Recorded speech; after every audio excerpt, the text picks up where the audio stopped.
आप सभी को नवरात्रि की हार्दिक शुभकामनाएं। नमस्कार, मैं शिविकांतिका। आज हम पाठ करने जा रहे हैं दुर्गा सप्तशती के तीसरे अध्याय का, सेनापतियों समेत महिषासुर का वध।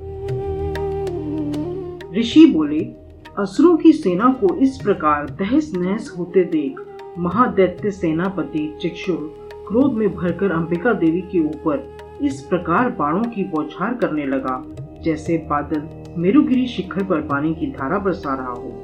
तब देवी ने अपने बाणों से उसके बाण समूह को अनायास ही काटकर उसके घोड़ों और सारथी को भी मार डाला।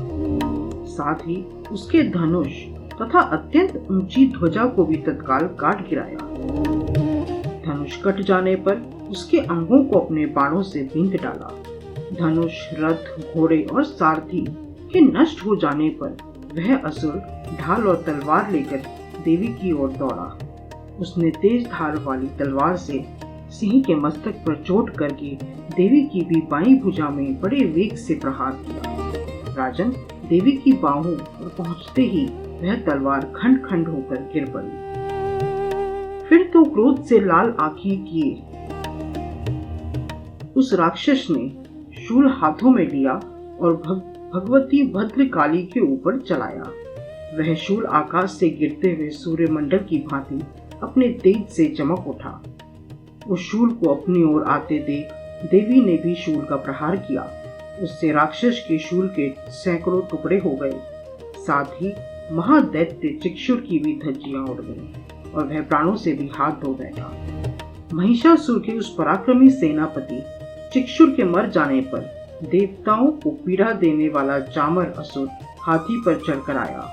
उसने भी देवी के ऊपर शक्ति का प्रहार किया, किंतु जगदम्बा ने उसे अपनी हुंकार से ही आहत एवं निष्प्रभ कर तत्काल पृथ्वी पर गिरा दिया। शक्ति को टूटा देख चामर बड़ा क्रोधित हुआ।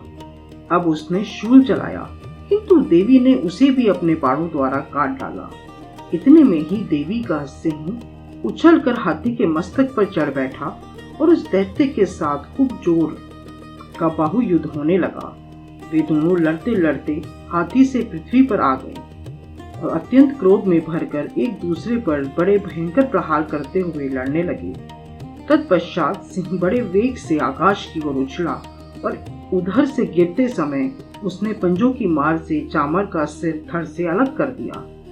इसी प्रकार उदग्र भी शिला और वृक्ष आदि की मार खाकर रणभूमि में देवी के हाथ से मारा गया तथा कराल भी दांतों, मुक्कों और थप्पड़ों की चोट से धाराशायी हो गया। क्रोध में भरी हुई देवी ने गदा की चोट से उद्दत का कचूमर ही निकाल डाला। बिंदपाल से वाशकल को तथा बाणों से ताम्र और बंधक को मौत के घाट उतार दिया। 3 नेत्रों वाली परमेश्वरी ने त्रिशूल से उग्रासय, उग्रवीर्य तथा महाहनु नामक दैत्य को मार डाला। तलवार की चोट से विडाल के मस्तक को धड़ से अलग कर दिया। दुर्धर और दुर्मुख इन दोनों को भी अपने बाणों से मृत्युलोक भेज दिया।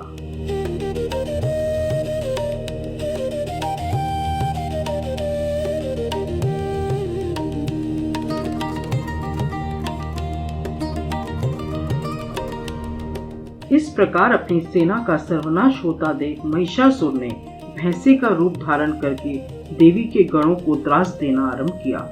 किन्हीं किन्हीं को पूंछ से चोट पहुंचाकर, कुछ को सींगों से विदीर्ण करके और कुछ को वेग से, किन्हीं को भीषण नाद से, कुछ को चक्कर देकर और कितनों को निःश्वास ही वायु के झोंकों से धराशायी कर दिया। इस प्रकार गणों की सेना को गिराकर वह असुर महादेवी के सिंह को मारने के लिए झपटा। इससे जगदम्बा को बड़ा क्रोध हुआ। उधर महापराक्रमी महिषासुर भी क्रोध में भरकर धरती को खुरों से खोदने लगा तथा अपने सींगों से ऊंचे ऊंचे पर्वतों को उठाकर फेंकने और गरजने लगा। उसके वेग से चक्कर देने के कारण पृथ्वी शुद्ध होकर फटने लगी। उसकी पूंछ से टकराकर समुद्र सब ओर से धरती को डुबोने लगा। हिलते हुए सींगों के प्रहार से विदीर्ण होकर बादलों के टुकड़े टुकड़े हो गए। उसके श्वास की प्रचंड वायु के वेग से उड़े सैकड़ों पर्वत आकाश से गिरने लगे। इस प्रकार क्रोध में भरे हुए उस महादैत्य को अपनी ओर आते देख चंडिका ने उसका वध करने के लिए महान क्रोध किया। उन्होंने पाश फेंक कर उस महान दैत्य को बांध लिया। बंध जाने पर उसने भैंसे का रूप छोड़ दिया और तत्काल सिंह के रूप में प्रकट हो गया। उस अवस्था में जगदम्बा ज्यों ही उसका मस्तक काटने को उद्यत हुई, त्यों ही वह तलवार हाथ में लिए पुरुष के रूप में दिखाई देने लगा। तब देवी ने तुरंत ही बाणों की वर्षा करके ढाल और तलवार के साथ उस पुरुष को भी बींध डाला। इतने में ही उसने महान गजराज का रूप बना लिया तथा अपनी सूंड से देवी के विशाल सिंह को खींचने और गर्जने लगा। खींचते समय देवी ने तलवार से उसकी सूंड काट डाली। तब उस महादैत्य ने पुनः भैंसे का शरीर बना लिया और पहले की ही भांति जड़ चेतन सब प्राणियों सहित तीनों लोगों को व्याकुल करने लगा। तब क्रोध से भरी हुई जगदम्बा चंडिका बारंबार उत्तम मधु का पान करने और लाल आंखें करके हंसने लगी। उधर वह बल और पराक्रम के मद से मत हुआ राक्षस अपनी सींगों से चंडी के ऊपर पर्वतों को फेंकने लगा। उस समय देवी अपने बाणों के समूह से उसके फेंके हुए पर्वतों को चूर्ण करती हुई बोली।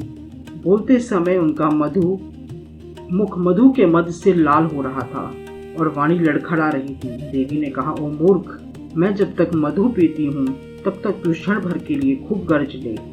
मेरे हाथ से यहीं तेरी मृत्यु हो जाने पर अब शीघ्र ही देवता भी गर्जना करेंगे। ऋषि बोले। इतना कहकर देवी उछली और उस महादैत्य के ऊपर चढ़ गई। फिर पैर से उसे दबाकर उन्होंने शूल से उसके कंठ में आघात किया। उनके पैर से दबा होने पर भी महिषासुर अपने मुख से दूसरे रूप में बाहर होने लगा।